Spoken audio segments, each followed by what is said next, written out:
Hi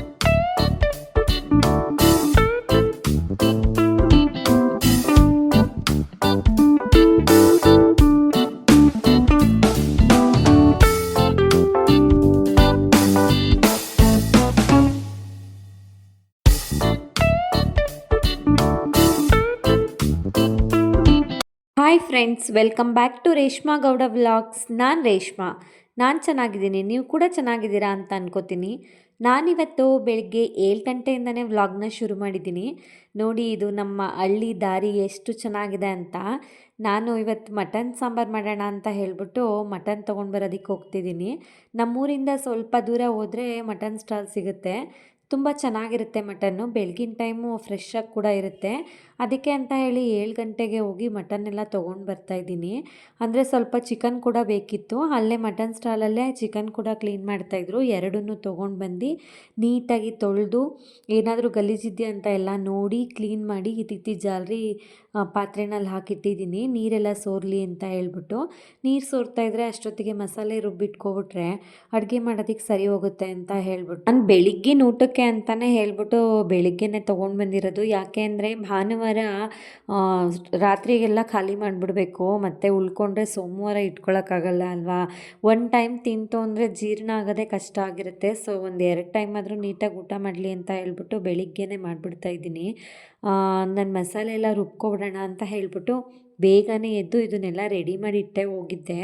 ಆಮೇಲೆ ಬಂದು ರುಬ್ಬಿಟ್ಕೊಳ್ಳೋಕೆ ಸರಿ ಹೋಗುತ್ತೆ ಅಂತ ಹೇಳ್ಬಿಟ್ಟು ರೆಡಿ ಮಾಡಿ ಇಟ್ಕೊಂಡಿದ್ದೆ. ಮೊದಲಿಗೆ ನಾನು ಒಂದು ಕುಕ್ಕರ್ನಲ್ಲಿ ಸ್ವಲ್ಪ ಎಣ್ಣೆ, ಈರುಳ್ಳಿ ಮತ್ತು ಅರಿಶಿನ ಹಾಕ್ಕೊಂಡು ಚೆನ್ನಾಗಿ ಫ್ರೈ ಮಾಡ್ಕೊತಾ ಇದ್ದೀನಿ. ಫ್ರೈ ಮಾಡಿಕೊಂಡು ಅದಕ್ಕೆ ನಾನು ಮಟನ್ ರೆಡಿ ಮಾಡಿ ಇಟ್ಕೊಂಡಿದ್ನಲ್ಲ ಅದನ್ನು ಕೂಡ ಸೇರಿಸ್ಕೊಂಡು ನೀಟಾಗಿ ಒಂದು 10 ನಿಮಿಷ ಫ್ರೈ ಆಗಲಿ ಅಂತ ಹೇಳ್ಬಿಟ್ಟು ಮೊದಲೇ ರೆಡಿ ಮಾಡ್ಕೊಬಿಡ್ತಾ ಇದ್ದೀನಿ. ಇದು ಫ್ರೈ ಆಗೋ ಟೈಮಲ್ಲಿ ನಾನು ಹೋಗಿ ಮಸಾಲೆ ರುಬ್ಬಿಟ್ಕೊಬಿಡ್ಬೋದು ಅಂತ. ಅಂದರೆ ಕ್ವಿಕ್ಕಾಗಿ ಮಾಡ್ಕೋಬೇಕಲ್ವ, ಬೆಳಿಗ್ಗೆ ತಿಂಡಿ ಅಂದರೆ. ನಾನು ಮಟನ್ ತೊಗೊಂಡು ಬರುವಷ್ಟೊತ್ತಿಗೆ ಟೈಮ್ ಆಗಿತ್ತು, ಆಲ್ರೆಡಿ 8 ಗಂಟೆ ಆಗಿಬಿಟ್ಟಿತ್ತು. ಅಂದರೆ ಇದು ಕುಕ್ಕರೆಲ್ಲ ಕೂಗಿ ವಿಷಲ್ ಆರಬೇಕು ಅಂದ್ರೇ 1 ಅವರ್ ಮೇಲೆ ಬೇಕಾಗುತ್ತೆ. ಆಮೇಲೆ ಊಟಕ್ಕೆ ಲೇಟ್ ಆಗಿಬಿಡುತ್ತೆ ಅಂತ ಹೇಳಿಬಿಟ್ಟು ನಾನು ಬೇಗನೆ ಮಾಡ್ಕೊತಾ ಇದ್ದೀನಿ. ಅದನ್ನು ಫ್ರೈ ಆಗೋಕ್ಕೆ ಇಟ್ಟು ಬಂದು ಮಸಾಲೆ ರುಬ್ಕೋತಾ ಇದ್ದೀನಿ.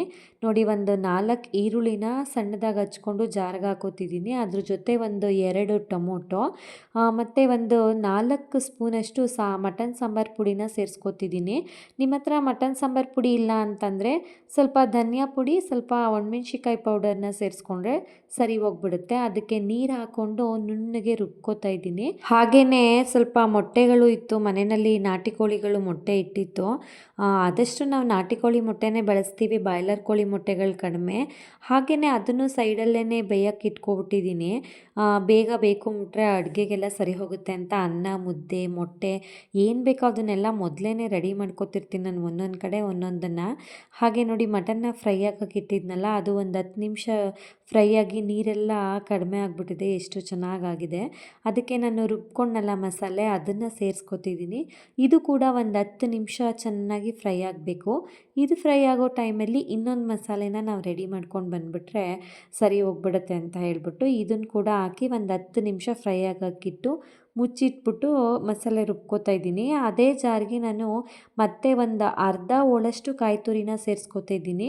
ಒಂದು ಇಂಚಷ್ಟು ಶುಂಠಿ, ಹಾಗೆ ಒಂದು 6ರಿಂದ 7 ಬೆಳ್ಳುಳ್ಳಿ, ಮತ್ತು ಒಂದು ಸ್ವಲ್ಪ ಪುದೀನ ಸೊಪ್ಪು ಮತ್ತು ಕೊತ್ತಂಬರಿ ಸೇರಿಸ್ಕೊಂಡಿದ್ದೀನಿ. ನಿಮ್ಗೆ ಎಷ್ಟು ಬೇಕೋ ಅಷ್ಟು ಹಾಕ್ಕೊಳ್ಳಿ. ನಾನು ಸ್ವಲ್ಪ ಸೊಪ್ಪನ್ನ ಜಾಸ್ತಿ ಹಾಕ್ಕೊಂಡಿದ್ದೀನಿ. ಒಂದು 5ರಿಂದ 6 ಲವಂಗ, ಒಂದು 15ರಿಂದ 20 ಕಾಳು ಮೆಣಸು, 1 ಇಂಚಷ್ಟು ಚಕ್ಕೆ, ಹಾಗೆ ಸ್ವಲ್ಪ ಹುರ್ಗಡ್ಲೆ, ಸಾಂಬಾರು ಗಟ್ಟಿ ಬರಲಿ ಅಂತ ಹೇಳ್ಬಿಟ್ಟು ಇದಕ್ಕೆ ನೀರನ್ನ ಸೇರಿಸ್ಕೊಂಡು ನುಣ್ಣಗೆ ರುಬ್ಕೊಬರಬೇಕು. ಇದು ಅಷ್ಟೇ ಫೈನ್ ಪೇಸ್ಟೇ ಆಗಬೇಕು. ತೆಂಗಿನಕಾಯಿ ತುರಿ ಹಾಕಿರೋದ್ರಿಂದ ತರಿ ಆಗಿಬಿಟ್ರೆ ಸಾಂಬಾರು ಆಮೇಲೆ ಚೆನ್ನಾಗಿ ಬರೋದಿಲ್ಲ. ಹಾಗೆ ಅದನ್ನು ಫ್ರೈ ಆಗೋಕ್ಕೆ ಇಟ್ಟಿದ್ವಲ್ಲ ಮಸಾಲೆ, ಅದ್ರ ಜೊತೆಯಲ್ಲೇ ಸೇರಿಸ್ಕೊಂಬಿಟ್ರೆ ನೀಟಾಗಿ ಈಗ ಸಾಂಬಾರಿಗೆ ಏನು ಮಸಾಲೆ ಬೇಕೋ ಅದೆಲ್ಲ ರುಬ್ಕೊಂಡು ಹಾಗಾಗುತ್ತೆ. ಈಗ ಇದನ್ನು ಕೂಡ ಒಂದು 10 ನಿಮಿಷ ಫ್ರೈ ಆಗೋದಕ್ಕೆ ಅಂತ ಹೇಳಿ ಬಿಡ್ತೀನಿ ನಾನು. ಅಂದರೆ ಯಾವುದೇ ಮಸಾಲೆ ಹಾಕಿದಾಗಲೂ ಅಷ್ಟೇ ಒಂದು 10 ನಿಮಿಷ ಅದನ್ನು ನೀಟಾಗಿ ಫ್ರೈ ಮಾಡೋದಕ್ಕೆ ಬಿಟ್ಟರೆ ಸಾಂಬಾರು ಟೇಸ್ಟಾಗಿರುತ್ತೆ. ಒಂದರಿಂದೇ ಒಂದು ಹಾಕ್ಬಿಟ್ರೆ ಚೆನ್ನಾಗಿರೋದಿಲ್ಲ. ಇದು ಕುದಿ ಬಂದಮೇಲೆ ಇದಕ್ಕೆ ನಮಗೆ ಎಷ್ಟು ಬೇಕು ತೆಳುವು ನೋಡಿಕೊಂಡು ನೀರನ್ನ ಸೇರಿಸ್ಕೊತಿದ್ದೀನಿ. ಸಾಂಬಾರು ಗಟ್ಟಿ ಎಷ್ಟು ಬೇಕಾಗುತ್ತೆ ಅಂತ ನೋಡಿಕೊಂಡ್ರೆ ಸಾಕಾಗುತ್ತೆ. ಹಾಗೆ ಇದಕ್ಕೆ ರುಚಿಗೆ ತಕ್ಕಷ್ಟು ಉಪ್ಪನ್ನ ಸೇರಿಸ್ಕೊಂಡು ಒಂದು 4ರಿಂದ 5 ವಿಷಲ್ನ ಕೂಗಿಸ್ಕೊತೀನಿ ನಾನು. ಅದು ಆದಮೇಲೆ ನಾನು ನಾಟಿ ಕೋಳಿ ಮೊಟ್ಟೆನ ಬೇಯಿಸಿಟ್ಕೊಂಡಿದ್ನಲ್ಲ ಅದನ್ನು ಕೂಡ ಸಾಂಬಾರು ಒಳಗಡೆನೇ ಸೇರಿಸ್ಕೊತಿದ್ದೀನಿ. ಅಂದರೆ ಮೊಟ್ಟೆ ಸಾಂಬಾರಲ್ಲಿ ಬೆಂದಾಗ ಒಂದು ಟೇಸ್ಟ್ ಬರುತ್ತೆ, ಅದು ತುಂಬ ಚೆನ್ನಾಗಿರುತ್ತೆ. ನಮ್ಮ ಮನೆಯಲ್ಲಿ ಮಕ್ಳಿಗಾಗಲಿ ನನಗಾಗಲಿ ತುಂಬ ಇಷ್ಟ ಆಗುತ್ತೆ. ಅದಕ್ಕೋಸ್ಕರ ನಾನು ಸಾಂಬಾರು ಒಳಗಡೆ ಮೊಟ್ಟೆ ಕೂಡ ಹಾಕ್ಬಿಟ್ಟು ಒಂದು 10 ನಿಮಿಷ ಬೇಯಿಸ್ಕೊತೀನಿ. ಅಂದರೆ ಸಾಂಬಾರು ವಿಷಲೆಲ್ಲ ಕೂಗಿ ಆದಮೇಲೆ ತುಂಬ ಚೆನ್ನಾಗಿರುತ್ತೆ ಈ ಥರ ಮಾಡಿಕೊಂಡ್ರೆ. ನಿಮ್ಗೆ ಇಷ್ಟ ಇದ್ದರೆ ಈ ಥರ ಮಾಡ್ಕೊಳ್ಳಿ. ಹಾಗೆಯೇ ಚಿಕನ್ ಕೂಡ ತಂದಿದ್ನಲ್ಲ ಅದನ್ನು ಸ್ವಲ್ಪ ಗ್ರೇವಿ ಥರ ಮಾಡಿದ್ದೆ, ತುಂಬ ಚೆನ್ನಾಗಾಗಿತ್ತು ಅದೂ. ಸೊ ಒಂದು ಅರ್ಧನ ಕಬಾಬ್ಗೆ ಎತ್ತಿಟ್ಬಿಟ್ಟು ಒಂದು ಅರ್ಧನ ಗ್ರೇವಿ ಮಾಡ್ಕೊಂಡಿದ್ದೆ. ನೋಡಿ ಮಟನ್ ಸಾಂಬಾರು ಎಷ್ಟು ಚೆನ್ನಾಗಿ ರೆಡಿಯಾಗಿದೆ. ಈ ರೀತಿ ನೀಟಾಗಿ ಬೆಂದರೆ ಮಕ್ಕಳು ಕೂಡ ಇಷ್ಟಪಟ್ಟು ತಿಂತಾರೆ.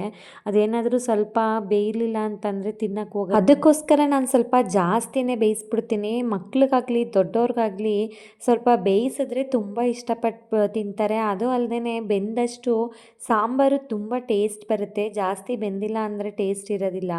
ಅಡುಗೆ ಅಂತೂ ತುಂಬ ಚೆನ್ನಾಗಾಗಿತ್ತು. ಎಲ್ಲರೂ ಇಷ್ಟಪಟ್ಟು ಹೊಟ್ಟೆ ತುಂಬ ಊಟ ಮಾಡಿದ್ರು. ಏನಾದರೂ ಮಾಡಿದಾಗ ಎಲ್ಲರೂ ಖುಷಿಯಿಂದ ಊಟ ಮಾಡಿದ್ರೆ ಅಡುಗೆ ಮಾಡಿದವ್ರಿಗಂತೂ ತುಂಬಾ ಖುಷಿಯಾಗುತ್ತೆ.